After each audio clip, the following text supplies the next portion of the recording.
Olá, meus amigos, a graça e a paz do Senhor Jesus. Falamos ao vivo aqui de Varginha, Minas Gerais, do nosso Centro de Cultura Bíblica Bereshit. Este Centro de Cultura é mantenedor dos Seminários Tabernáculo, que é uma denominação a qual pertencemos. Sou pastor há 33 anos nessa denominação evangélica renovada. E também temos o Seminário Bereshit e a Faculdade Bereshit. Nós também oferecemos o curso de Superior de Teologia através do nosso polo aqui em Varginha, Minas Gerais. Estamos na zona da Mata Mineira, sul capixaba. Sou o professor Ilmar, pastor Saper Ellery Kaiser. Estamos aqui, sou professor da Rede Estadual de Ensino de Minas Gerais, nas áreas de Sociologia, Geografia, História, Filosofia, Língua Portuguesa, etc. Ensino religioso. E aqui estamos como diretor desse centro desde 1992, ensinando e ministrando a Palavra de Deus. Nosso estudo aqui é sobre o curso básico de Teologia. Nós estamos ministrando aulas de Religiões Comparadas 3. Estamos estudando nesse bloco, que é do livro 3, 6 matérias em cada livro. Estamos estudando Mormonismo e agora estaremos iniciando Espiritismo. Quando a gente vai falar de Espiritismo, vamos começar fazendo a biografia do grande codificador do Espiritismo, que foi Allan Kardec, que era o pseudônimo, né? Na verdade, o nome dele era Hipólito Léon Denisard Rivail. Este é o camarada que trouxe esse nome de Allan Kardec. Ele codificou e sistematizou a doutrina espírita, propagando o método pedagógico de Pestalozzi. Nasceu em 1804, em 3 de outubro, lá na França, em Lyon, e faleceu também em Paris, em 31 de março de 1869, portanto, 64 anos de vida. Ele era francês, era pedagogo, professor, gramático, tradutor, linguista, filósofo, educador. O principal livro dele foi o Livro dos Espíritos, de 1857. Então ele foi discípulo do reformador educacional famosíssimo John Henrique Pestalozzi e um dos pioneiros na pesquisa científica sobre fenômenos paranormais, mais notoriamente a mediunidade. Médium. Nasceu numa família de orientação católica, com tradição na área de magistratura e advocacia. Desde cedo manifestou a propensão para o estudo da ciência e da filosofia. Estudou na escola Pestalozzi, no castelo de Yverdon, na Suíça, um país protestante, né? E aos 14 anos já ensinava aos seus colegas menos adiantados, criando cursos gratuitos. Aos 18 anos, bacharelou-se em Ciências e Letras. Concluindo seus estudos, o jovem Rivail retornou ao seu país natal, que era a França. Profundo conhecedor da língua alemã, traduziu para esse idioma diferentes obras de educação e de moral, com destaque para as obras de François Fenelon, pelas quais manifestava particular atração. Conhecia a fundo o francês, o alemão, o inglês, o neerlandês, que é o holandês, né? E além de falar também italiano e espanhol. Foi membro de diversas sociedades acadêmicas, não só em Paris, como em outras cidades. Aos 28 anos, ele casou-se com Amélie Gabrielle Baudet.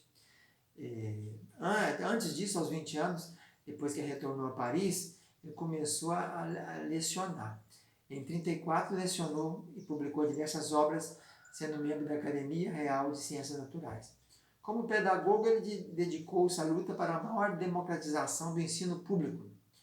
E tinha cursos gratuitos de Química, Física, Anatomia, Astronomia. Também é dele um famoso manual de aritmética e alguns dados sobre a história da França. Mas quando ele começou a se interessar, então, quando entra, então, o Espiritismo na vida de Hipólito Léon Denisard Rivail, chamado de Allan Kardec. Então, seu próprio depoimento nas suas obras póstumas, aos 50 anos, em 1854, ele ouviu pela primeira vez falar do fenômeno das mesas gigantes, bastante difundido na época através de seu amigo Fortier, um magnetizador de longa data. Sem dar muita atenção naquilo, ele, somente no ano seguinte, é que ele se despertou para isso em 55, quando ele então começou a frequentar essas reuniões. Durante esse período, tomou conhecimento também da psicografia, Psicografia é aquela arte, né, com o espírito à posse da pessoa, e ela de olho fechado vai escrevendo aquilo que é ditado para ela. Ele então teria tido um contato com um espírito familiar, que supostamente teria passado a orientar seus trabalhos, o pseudônimo desse espírito, então, Allan Kardec, daí o nome Allan Kardec. Foi escolhido porque teria essa entidade revelado que havia vivido numa vida passada entre o povo celta, na região da Gália, atual França. Kardec dedicou-se então à estruturação de uma proposta de compreensão da realidade baseada na necessidade de integração entre os conhecimentos científicos, filosóficos e moral, com o objetivo de lançar sobre o real um olhar que não mais negligenciasse nem o imperativo da investigação empírica na construção do conhecimento, nem a dimensão espiritual e interior do homem. Então, como meio de elaboração, o Espiritismo procede exatamente da mesma forma que as ciências positivas, aplicando o método experimental. Primeiro se observa, depois se compara, analisa e, remontando os efeitos às causas, chega à lei que os rege. Quando tem 53 anos de idade, então conclui a sua obra magna, que é a chamada Livro dos Espíritos, que é a codificação, né? Após o lançamento dessa obra, ele lançou também a Revista Espírita e fundou nesse mesmo ano de 1857 a primeira sociedade espírita regularmente constituída com o nome de Sociedade Parisiense de Estudos Espíritas. Depois também ele andou estudando como erudito uma ciência chamada de frenologia, que dedicava-se mais a mostrar a importância, né, da predominância da raça branca, mostrando alguns estudos sobre os grupos étnicos raciais. Essa ciência, a frenologia, foi fundada pelo médico alemão Franz Joseph Gall. E ela é um pouco racista, né, nesse sentido. Em 1862, poucos anos antes de morrer, ele então fez uma demonstração clara disso, mostrando sobre uma raça superior. Os negros serão sempre os mesmos, então, segundo eles, é uma raça inferior e primitiva. Depois ele escreveu um livro chamado La Gênese, ou A Gênese, onde ele mostrava que as raças naturais mais inteligentes adiantaram-se às outras, mesmo sem levar em conta que muitos espíritos recém-nascidos para a vida espiritual, vindo a encarnar na Terra juntamente com os primeiros aí chegados, tomaram ainda mais sensível a diferença em matéria de progresso. Eles acreditavam então que os negros seriam uma raça inferior, né?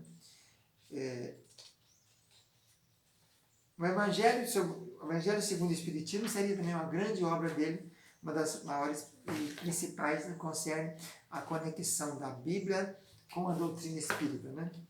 Kardec passou os anos finais da sua vida divulgando o Espiritismo pelo mundo afora. Ele faleceu em 31 de março de 1869, aos 64 anos, em decorrência de um aneurisma, quando trabalhava numa obra sobre magnetismo e espiritismo. O seu túmulo está lá na cidade de Paris, né?